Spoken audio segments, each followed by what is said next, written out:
Students, सुप्रभात सभी को।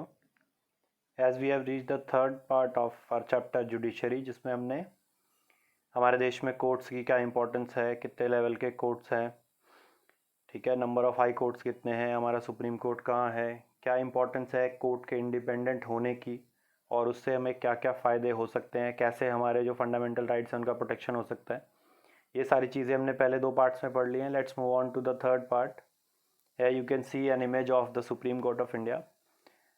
The remaining topics I have taken, though they are very smaller topics as compared to the others, but they have a very big significance and importance as far as the society is concerned. Today we will see many examples of a few topics which we need to learn today. So the question is, does everyone has access to courts? क्या हम सभी उतनी ही आसानी से courts पे जा सकते हैं अपनी बातें लेके, अपनी जो प्रॉब्लम्स हैं उनको लेके, अपने जो विवाद हैं उनको सुलझाने के लिए, नहीं जा सकते? अगर आप कानून की बात करें या सिस्टम की बात करें तो in principle all citizens have the right to access the courts. It means all citizens has a right to justice through courts. इसका मतलब ये है कि सभी लोग आसानी से या हमारे लॉ के अकॉर्डिंग किसी भी कोर्ट में जा सकते हैं और अपने लिए जस्टिस की मांग कर सकते हैं। The court plays a very significant role in protecting our fundamental rights. इस तरीके से जो कोर्ट्स हैं, जो न्यायालय हैं हमारे देश में, वो हमारे फंडामेंटल राइट्स को बचाने की कोशिश करते हैं। The problem in access to the courts. अब प्रॉब्लम क्या है, क्यों कुछ लोग हम में से कोर्ट्स नहीं जा पाते हैं? Difficulty in access to a large number of poor people.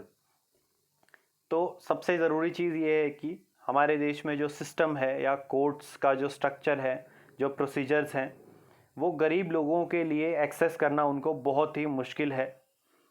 क्यों मुश्किल है? Because of the following problems. Because they are illiterate, वो अशिक्षित हैं, तो इसलिए वो अनपढ़ हैं, उनको नहीं पता है कि किस तरीके से कोर्ट्स को अप्रोच करना है या अप्रोच कर भी सकते हैं नहीं। बहुत सारे लोगों को तो यही नहीं पता है। Another problem is lack of time. समय की बहुत ज़्यादा कमी है, उनको डेली वेज अर्न करना है, अगर हर रोज़ काम नहीं करेंगे तो वो खा नहीं पाएंगे। तो अगर किसी दिन काम छोड़ के कोर्ट में जाएंगे तो फिर बहुत ज़्यादा प्रॉब्लम्स उनकी ज़िंदगी में आ जाएंगी। Another problem is long procedures. जो प्रोसीजर्स हैं वो बहुत लंबे लंबे हैं, बहुत डिफ़िकल्ट पूरा सिस्टम है, उसमें अलग अलग स्टेप में अलग अलग चीज़ें करनी होती हैं जो उन लोगों को अक्सर नहीं आती हैं, और अगर आती भी तो उनके पास इतना समय नहीं है।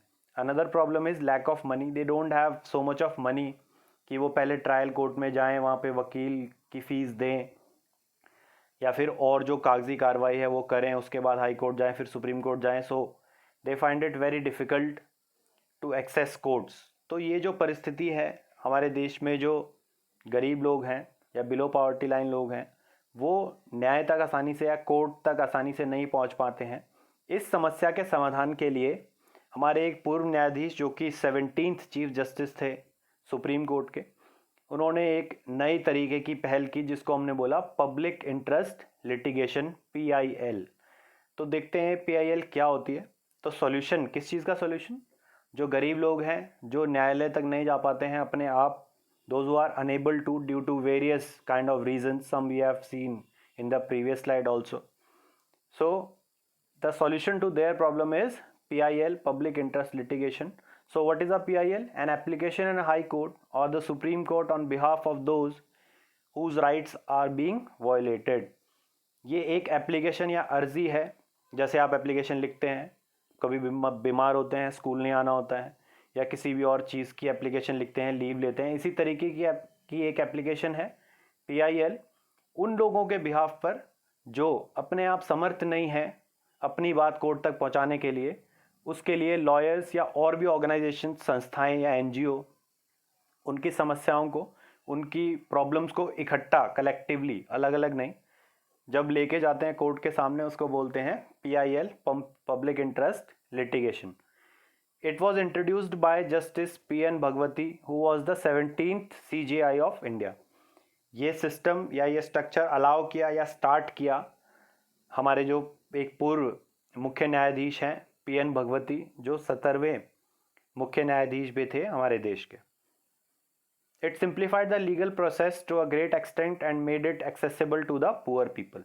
इसने बहुत आसान कर दिया जो न्यायिक प्रक्रिया है जिससे होके गुजरना होता है न्याय प्राप्त करने के लिए किसी व्यक्ति को, उसको बहुत आसान किया। और तब से ही बहुत सारी PIL हमारे देश के अलग अलग हाई कोर्ट्स और सुप्रीम कोर्ट में दाखिल करते हैं लोग, जिससे करोड़ों लोगों के जो अलग अलग इश्यूज हैं वो रिजॉल्व हुए और बहुत सारे फ़ायदे हुए। कुछ देखते हैं, कुछ एग्जाम्पल्स कि PIL ने कैसे मदद की लोगों की। किस किस प्रकार के केसेस PIL में आते हैं उससे आपको ये भी पता लगेगा। Some benefits of PIL over the years: rescuing bonded labourers from inhuman work condition in many states. बहुत सारे राज्यों में जो बंधुआ मजदूरी हमारे देश में आज़ादी से पहले और आज़ादी के कुछ साल बाद तक भी चलती थी, उससे छुड़ाने में लोगों को मदद हुई। लॉयर्स ने PIL डाली कि ऐसे लोग बंधुआ मजदूरी कर रहे हैं और बेचारे पीढ़ी दर पीढ़ी मजबूर हैं, उनके पास कोई रास्ता नहीं है, उनकी कोई नहीं सुनता है। तो जब इस इशू के अगेंस्ट PIL डाली गई तो सुप्रीम कोर्ट ने ऑर्डर किया कि सभी बंधुआ मजदूरों को ऐसी कैद से छुड़ाना चाहिए। Securing the release of prisoners in Bihar who have been kept in jail even after their punishment term was over. Bihar में जो जेलों में कैदी हैं उनकी सज़ा का समय पूरा होने के बाद भी उनको जेलों में रखा जा रहा था अलग अलग प्रोसीजर्स के नाम पर। उन सभी को छुड़ाया गया जिन्होंने अपनी सज़ा पूरी कर ली है। और इसके अलावा बहुत ही इम्पोर्टेंट जो गरीब बच्चों और जो गरीब व्यक्ति जो हमारे देश में हैं उनके काम आई, वो ये कि mid day meal received by children in government and government aided schools. तो मिड डे मील स्कीम जो हमारे देश के राज्यों के जो सरकारी स्कूल हैं उनमें अक्सर चलती है। आपके स्कूल में ऐसी कोई स्कीम नहीं, पर बहुत सारे गवर्नमेंट स्कूल्स और गवर्नमेंट एडेड जिनको सरकार फंड्स देती है वहाँ पे मिड डे मील स्कीम चलती है जिसमें दोपहर का खाना बच्चों को दिया जाता है। तो ये भी एक PIL का ही रिजल्ट है। आइए देखते हैं मिड डे मील की स्टोरी। क्या हुआ मिड डे मील की स्टोरी में, शुरुआत में क्या हुआ, उसके बाद किसने ऑर्डर दिया और कैसे मिड डे मील शुरू हुआ। तो सबसे पहले आप देख सकते हैं कि इमेज जिसमें एक सूखे जैसे हालात दिख रहे हैं, एक किसान है और खेत पूरा सूखा हुआ है। So drought in Rajasthan and Orissa in 2001 resulted in acute shortage of food to millions of people. एक सूखा पड़ा राजस्थान और उड़ीसा में 2001 में, जिससे बहुत ज़्यादा लोग, लाखों लोग, उनको खाने की शॉर्टेज हो रही थी। पर इसके बाद आगे स्टोरी में क्या हो रहा है, ये देखा गया कि government godowns are full of grains which were often eaten away by rats. पर उसके विपरीत सरकारी गोदामों में अनाज भरा पड़ा है पर वो उसको चूहे खा रहे हैं, और जिन लोगों को ज़रूरत है, यहाँ पे सूखा पड़ा है, उसके लिए वो अवेलेबल नहीं है। तो इस परिस्थिति को देखते हुए एक ऑर्गेनाइजेशन ने जिसका नाम है PUCL, People's Union of Civil Liberties, इन्होंने एक PIL डाली, एक एप्लीकेशन डाली कोर्ट में। किस मुद्दे पे कि जो ड्रॉट है, जो सूखा पड़ा हुआ है 2 राज्यों में, वहाँ पे किसान भूख से मर रहे हैं और आम लोग और गरीब लोग भूख से मर रहे हैं, पर जो सरकारी गोदाम है उनमें अनाज सड़ रहा है या उसको चूहे खा रहे हैं। तो फिर सुप्रीम कोर्ट ने इस मामले की सुनवाई करते हुए क्या ऑर्डर दिया कि जो राइट टू लाइफ है, आर्टिकल 21 इंडियन कॉन्स्टिट्यूशन का कहता है कि जिंदगी का अधिकार भी सरकार की एक जिम्मेदारी है कि वो सभी नागरिकों को जीने का अधिकार दे। और उस जीने के अधिकार में बहुत सारी चीज़ें, जैसे कि स्वच्छ पानी उनको पीने को मिलना चाहिए, उनको साफ एनवायरनमेंट मिलना चाहिए रहने को, अगर उनके पास नौकरी नहीं है तो उनको नौकरी दिलाने का प्रयास करना चाहिए, और अगर उनके पास खाने की चीज़ें नहीं है यानी कि फूड नहीं है तो वो भी प्रोवाइड कराना सरकार की जिम्मेदारी है, according to right to life of article 21 of the Indian constitution. So अब आगे क्या हो रहा है मिड डे मील की स्टोरी में। इस सभी परिस्थिति को देखते हुए कोर्ट ने कहा कि the court has directed the government to provide more employment, food at cheaper prices and mid day meals to children. इस परिस्थिति को देखते हुए कोर्ट ने कहा कि लोगों को ज़्यादा से ज़्यादा एम्प्लॉयमेंट प्रोवाइड करानी चाहिए, वो भी सरकार की जिम्मेदारी है। सस्ते दामों पे अनाज अवेलेबल कराना गरीब लोगों को, that is also a duty of the government, and mid day meals to children. इसके साथ साथ जो गरीब बच्चे हैं या जो सरकारी स्कूल में आने वाले बच्चे हैं उनकी अटेंडेंस बढ़ाने के लिए और उनका पढ़ाई की तरफ अट्रैक्शन बढ़ाने के लिए मिड डे मील स्कीम चलानी चाहिए, जिसमें दोपहर का खाना उन बच्चों को स्कूल में मिले ताकि उनके माँ बाप उनको स्कूल भेजें और ज़्यादा जो लोग हैं, जो बच्चे हैं, वो स्कूल आएँ। It also appointed 2 food commissioners to report on the implementation. साथ साथ कोर्ट ने 2 फूड कमिश्नर का भी अपॉइंटमेंट किया ताकि सरकार को जो चीज़ें बोली हैं वो सरकार अच्छे से फॉलो कर रही है या नहीं ये देखा जा सके और रिपोर्टिंग की जा सके कोर्ट को। ये हमने मिड डे मील की स्टोरी देख ली। इसके साथ साथ हमने ये देखा कि एक परिस्थिति खराब है, सरकार कोर्ट में ये कह रही है कि हमारे पास पैसा नहीं है। वहीं ये देखा गया कि सरकार के पास बहुत सारे ग्रेन्स अवेलेबल हैं, तो उसका यूटिलाइजेशन कराया कोर्ट्स ने। तो इस तरीके के बहुत सारे अच्छे फैसले PIL के द्वारा कोर्ट से लिए हैं अलग अलग ऑर्गेनाइजेशंस ने। सो PIL was and is a very good initiative by the supreme court. अब एक और दूसरी स्टोरी जानते हैं जो बिल्कुल अलग है इस स्टोरी से। This is the story of Sudha Goyal. This is the story of Sudha Goyal, जिसमें ये सुधा गोयल नाम की महिला है, इनकी शादी हो जाती है लक्ष्मण से। So Lakshman was the name of her husband. She lived with her mother in law and the brother in law. वो अपनी सास के साथ और लक्ष्मण के भाई के साथ, यानी कि वो चारों लोग उस घर में रहते थे। तो आगे क्या हुआ, एक रात को लोगों को आग की लपटें दिखती हैं, आस पड़ोस के लोगों को। वो आते हैं वहाँ, उसको बचाने का प्रयास करते हैं सुधा को, पर जैसे उसको हॉस्पिटल लेके जाते हैं she died the next day. तो अगले दिन वो जलने की वजह से मर जाती है। फिर क्या हुआ, एक केस फाइल किया गया ट्रायल कोर्ट में। अक्सर हम ट्रायल कोर्ट को बहुत सारे कोर्ट्स के नाम से जानते हैं, जैसे सेशंस कोर्ट या डिस्ट्रिक्ट मजिस्ट्रेट्स कोर्ट, ठीक है। इस तरीके के अलग अलग, यानी कि हाई कोर्ट और सुप्रीम कोर्ट से अलग जो कोर्ट्स होते हैं उनको ट्रायल कोर्ट्स कहते हैं। कई बार CBI ट्रायल कोर्ट भी या स्पेशल ट्रायल कोर्ट भी नाम देते हैं। तो अलग अलग प्रकार के नाम, जो सुप्रीम कोर्ट सबसे ऊपर, उसके नीचे हाई कोर्ट और उसके नीचे जो कोर्ट्स होते हैं उनको ट्रायल कोर्ट्स भी कहते हैं। स्पेशल पर्पज़ के लिए अलग अलग ट्रायल कोर्ट बनते हैं। तो एक ऐसे ही ट्रायल कोर्ट में सुधा गोयल का केस उसके परिवार वालों ने डाला कि ये जो घर वाले हैं इन्होंने दहेज मांगा पहले, और जब दहेज की मांगे पूरी नहीं की गई तो इन्होंने हमारी बेटी को जला दिया, सुधा को जला दिया। आगे क्या हुआ, trial court found them guilty and sentence her husband, mother and brother in law to death penalty. Trial court ने हस्बैंड को, यानी कि लक्ष्मण को, उसकी माँ को और लक्ष्मण के भाई को, तीनों लोगों को उसमें दोषी माना और उनको मौत की सजा दी। पर आगे क्या हो रहा है केस में, इन्होंने केस हाई कोर्ट में डाल दिया। किन्होंने, जिनको सजा मिली है मौत की। The high court acquitted all 3 and decided that Sudha died due to accidental fire caused by the kerosene stove. High court में अलग अलग वकील ने आर्ग्यूमेंट दिया, उन्होंने सबूत पेश किए, तो उसके आधार पे हाई कोर्ट ने यह पाया कि जो तीनों आरोपी हैं वो तीनों निर्दोष हैं, और सुधा जो है एक केरोसिन के स्टोव का एक एक्सीडेंट था, एक्सीडेंटली उस स्टोव में आग लगी और उसकी वजह से सुधा की बॉडी में भी आग लगी और सुधा जल गई। तो उन तीनों को छोड़ दिया हाई कोर्ट ने। ट्रायल कोर्ट में एक फैसला सुनाया, हाई कोर्ट ने दूसरा फैसला सुनाया। अब सुधा के परिवार वाले और जो NGO हैं वो जाते हैं कहाँ, सुप्रीम कोर्ट में। तो सुप्रीम कोर्ट में क्या हुआ, the supreme court reverse the decision and sentence Lakshman and his mother to life imprisonment but acquitted Subhash due to lack of evidence. तो आगे क्या हो रहा है, सुप्रीम कोर्ट ने हाई कोर्ट के निर्णय को बदला क्योंकि उनके सामने नए साक्ष्य, नए सबूत, नए क्लूज पेश किए गए, जिसमें सुप्रीम कोर्ट ने बोला कि लक्ष्मण और उसकी मदर जो है वो दोषी हैं, उन्होंने ही सुधा को जलाया है और उनको उम्र कैद की सज़ा दे दी दोनों को। और जो उसका भाई है सुभाष, यानी कि लक्ष्मण का जो भाई है, उसको सबूतों के अभाव में बरी कर दिया। तो फाइनल डिसीजन क्या हुआ, कहाँ से शुरू हुआ था, तीनों को पहले मौत की सज़ा मिली, फिर तीनों को बरी कर दिया, और तीसरा जो लेवल का कोर्ट था उसने क्या किया, उसने 2 को सज़ा दी उम्र कैद की और 1 को छोड़ दिया क्योंकि उसके खिलाफ सबूत नहीं थे। So this is the sequence how you approach the court. पहले ट्रायल कोर्ट में जाते हैं, फिर हाई कोर्ट में जाते हैं, फिर सुप्रीम कोर्ट में जाते हैं, ठीक है। और जिनकी डेथ सेंटेंस होती है वो राष्ट्रपति के पास भी जाते हैं।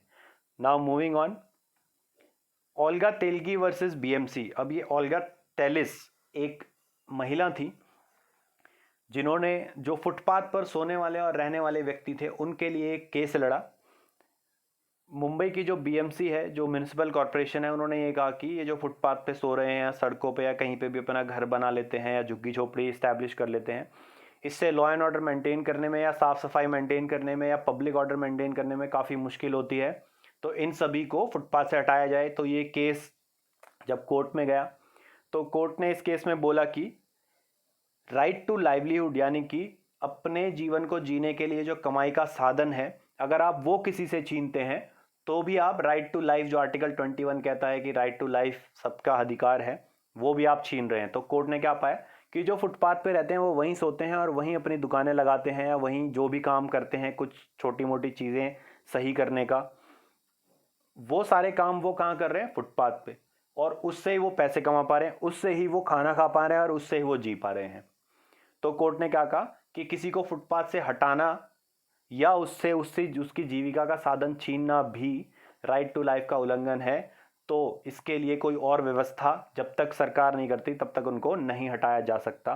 तो ऐसे फैसले भी पीआईएल से कई बार होते हैं जिसमें लोगों की जो परेशानियां हैं उनको समझता है कोर्ट और सरकार को डायरेक्शन देता है उनकी ज़िंदगी में जो प्रॉब्लम्स हैं उनको रिजॉल्व करने की। So the court decided that right to livelihood is a part of right to life under article 21 of the Indian constitution. So अब एक और समस्या है हमारे कोर्ट्स की, डिले इन डिसीजंस। सो बहुत अच्छे से इसको पिक्चराइज किया है। देखिए ये जो हैमर है कोर्ट का या लॉ का, इसको एक स्नेल से डिपिक्ट किया है क्योंकि स्नेल की स्पीड काफ़ी स्लो होती है। तो इस तरीके से दिखाने की कोशिश की है कि हमारी न्यायपालिका में जो सिस्टम है या जो और भी कमियां हैं, जजेस की कमी है या जो भ्रष्ट अधिकारी हैं कहीं पर, वो उससे एक समस्या आ जाती है कि जल्दी से न्याय नहीं मिल पाता। So it is often said that justice delayed is justice denied. This phrase is often use in context of crores of cases pending before the supreme court. According to an estimate there are more than 2 crore cases pending before various courts in India. लगभग 2 करोड़ से भी ऊपर case आज भी pending पड़े हैं हमारे देश के कोर्ट्स के सामने।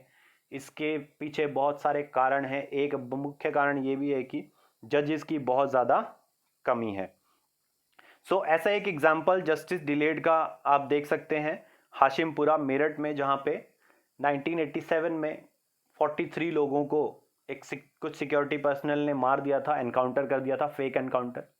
पर 31 साल बाद उसका फैसला आता है और उसमें कोर्ट ये पाता है कि इन लोगों ने उनको, वो इनोसेंट लोग थे, उनको जानबूझ के मारा और अब इन सभी लोगों को सजा हुई। हालांकि 31 साल बाद हुई, पर जो ट्रुथ है, जो सच्चाई है, वो बाहर आई। So this happens due to many factors, one of them being an acute shortage of जजेस। सो कंक्लूजन, अंत में हम यही कह सकते हैं कि though there are lot of problems in the system of judiciary due to various different reasons, but still the judiciary in India is independent and powerful. फिर भी मैक्सिमम लोगों का जो विश्वास है वो जुडिशियल सिस्टम में बना हुआ है और हमारी जो जुडिशरी है वो बहुत इंडिपेंडेंट और पावरफुल है।